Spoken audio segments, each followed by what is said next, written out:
உங்களுக்கான இன்றைய வாக்குத்தத்தம்.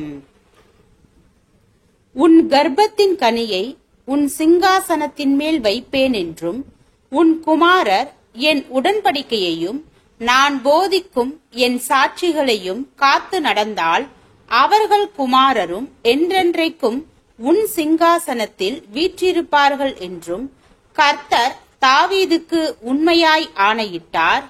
அவர் தவறமாட்டார்.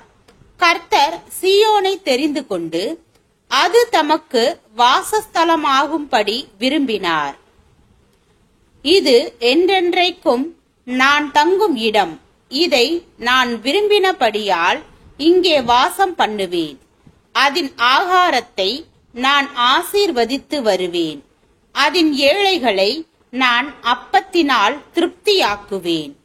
சங்கீதம் 132 வசனம் 11 முதல் 15 வரை.